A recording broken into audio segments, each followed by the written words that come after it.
Lola, Pokemon fans and gamers alike, it's your boy, the Edgemaster, with the Dirty Boy swag, GoodGamerGlen, here with the very first battle of the Pokemon ABL Amateur Battle League Season 4 Draft League. For those of you who don't know, Draft League works just the same way as a regular Pokemon battle, except like in sports, you draft different. Each team drafts a Pokemon, and then they make into a team. In this regard, if you've seen my draft analysis video, each team has 12 Pokemon to choose from. And from there, you choose your 6 to use against your opponent's 6. Today's first battle is against the Cuernavaca Cyndaquils and Soy Salo, their coach. Soy is, as far as I know, he participated in Season 3, so I can definitely say he's like a veteran for this kind of series and this kind of stuff. And he's definitely one of the trainers I definitely do look up to. I mean, I look up to almost everybody in the draft league because I do think they're more experienced than I am. So, yeah. So at this point of time, I am recording commentary over this video. I couldn't record it live with live commentary because of my situation. Oh yeah, my recording situation. So I'm just doing it as I am now. So hopefully I can do this without spoiling anything. But as always, good luck, have fun to my opponent, Soy. I am ready to test out this team of mine. As soon as you guys notice, my team is very slow, so it's gonna be very trick room heavy. Like from this point on, just think, my team is gonna be trick room heavy. And as you can already see on the right side of the screen, you do see Soy's team before it comes up on the screen. So yeah, there's that as well. But as you can see, he is rocking the Politoed, Marshadow, Dracovish, Alolan Marowak, Duraludon, and Meowstic. Now, Duraludon and Meowstic, that was something I loved to use a lot during the minors portion of the draft league when I first joined. And it was an insane combo, or I like to think so, because it just works so well together. Helping Hand is just so great. And so now I have to go up against it.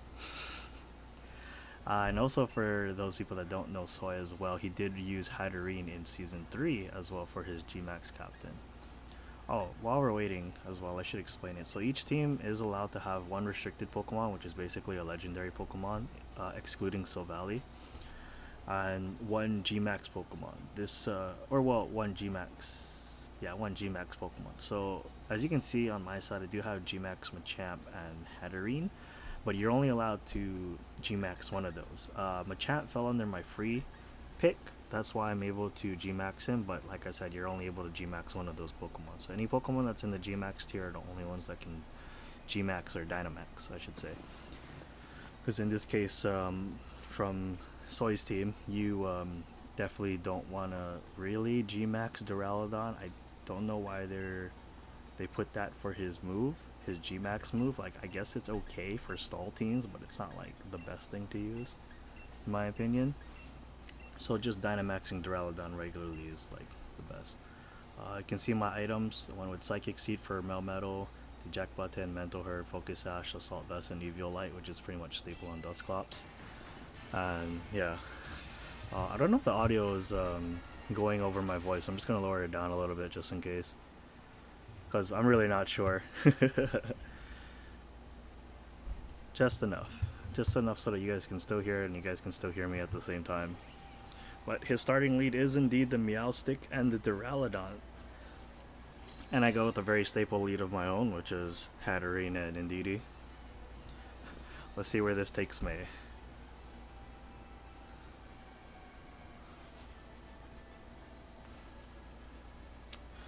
Alright, so first move. I go with a very, very staple thing here, like, because when I think about it, it's like, okay, what is he gonna do? Like, I know Meowstic has access to Fake Out.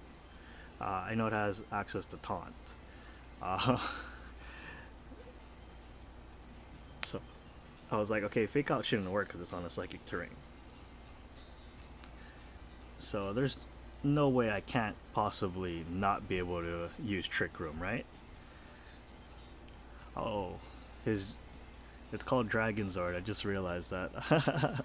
That's a cool name. That's a very cool name for Duraludon. And it makes sense. Okay, so he does go indeed for the Dynamax on his Duraludon, so that itself is already going to be pretty scary because Duraludon does have the Stalwart ability. For those of you that don't know, it ignores things like Ally Switch and Follow Me, so that whoever you're targeting actually gets targeted. So he does go for the Helping Hand. See, this is something I didn't realize. I did not know that Magic Bounce would bounce off Heal Pulse, but ooh, and there's the Oko. That Helping Hand boost on Duraludon totally killed Hatterene. Knocked out Hatterene, my bad.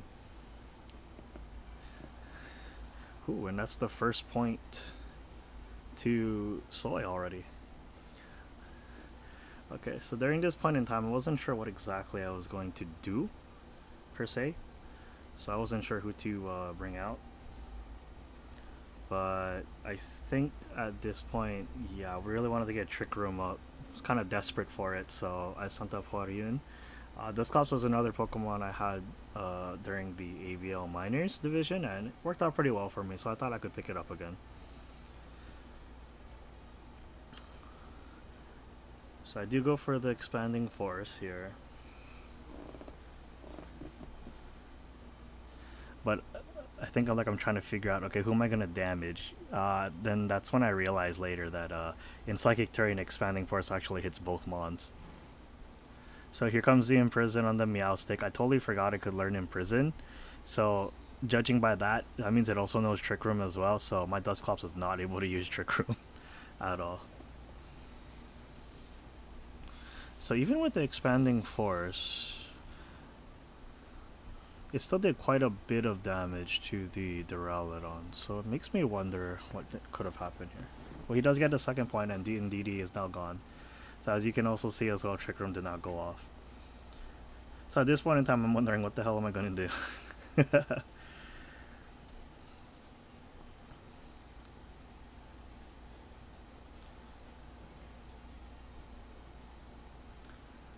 I chose Melmetal because I wanted him to get the Psychic Seed off before Psychic Terrain expired.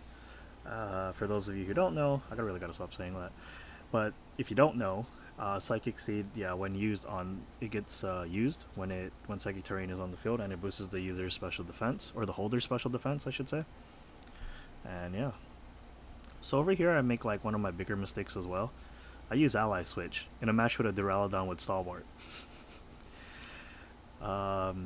Very big mistake. Very big mistake. But then again, even if I did it or not, I guess it wouldn't have mattered, because as you can see with the Helping Hand boost and with Eviolite on it as well, I still took a lot of damage from that. Or that actually O-code my Dusclops. Very bad. Very, very, very bad. And here comes Double Iron Bash. Now, when I noticed how much damage my Melmetal was doing to the Meowstic, I did realize that that Meowstic was built almost the same as the one that I had in the other in the ABL Minors, because I did like put in points into its defense, but I don't think I put all of my points into defense. I might have put some in speed, I think. I'm not entirely sure. And here comes Pinkugai, my Weavile. Pinkugai. I had to. He was colored pink. I had to call him that. So here's mistake number 2. Remember I said earlier Fake Out doesn't work in Psychic Terrain? Yeah, well, I was dumb enough to use it during Psychic Terrain. I also really wanted to get rid of his Meowstic.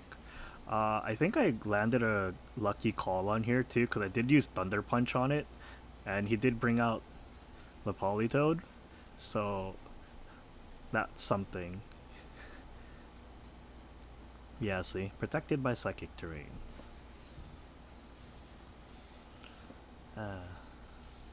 See, it's even sashed for this kind of thing, and I still mess up. So Thunder Punch from Melmetal almost O-calls it. I feel like it probably would have if I invested more points into attack, but that didn't happen, so. Right now, I'm really confused at what I wanted to do, so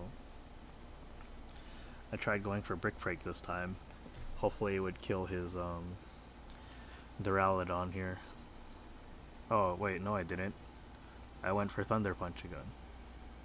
No, I went for Brick Break again. Okay, I went for Brick Break again. Good call too, because he did cast Protect.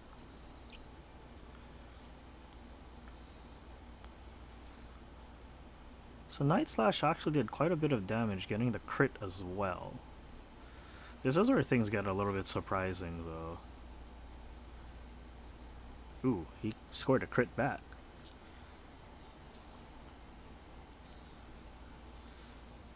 So I used the Brick Break, but surprisingly enough, it was not enough to KO the Duraludon. Oh boy. I think that's where the problems first started, I think, already. So I bring out my Machamp.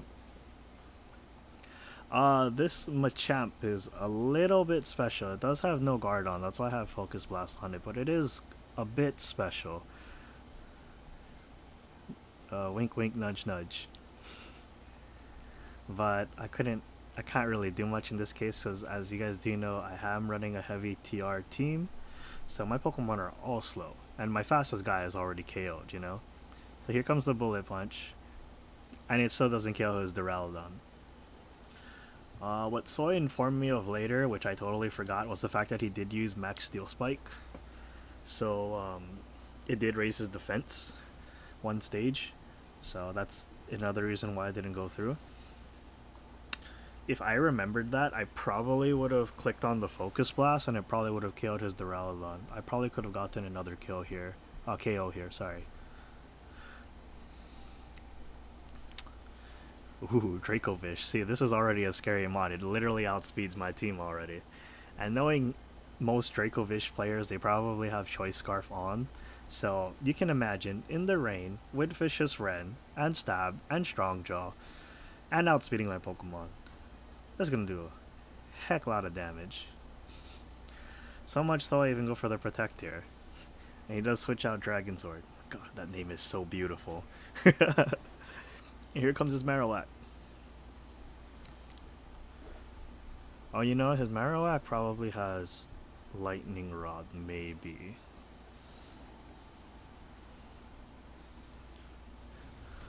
So if I went for Thunder Punch again, it would have gone to the Marowak and raise his special attack anyways, so oh well. And here comes the Protect, which isn't gonna do much. Now take a look at this. The power of this Dracovish. Bang! Literally a one-hit KO on my Machamp. Well, I still believe it would have OHKO'd my Machamp even if it wasn't hit by Thunder earlier. If not, Machamp would have lived with like, I don't know, like less than 10 HP or something. But that's hard to do. So I'm on my last Pokemon. It's already GG. Well played too, Soy. He totally demolished me, and I think I just realized how hard it's going to be with a TR team. I've gotten some of the warnings from Curse when he was doing the live draft analysis, but you know, I still wanted to try and prove that I can bring a TR team into a draft league and I can make it work. I'm still planning on doing that as well, of course. Probably gonna have to ask for some advice from around the community, really.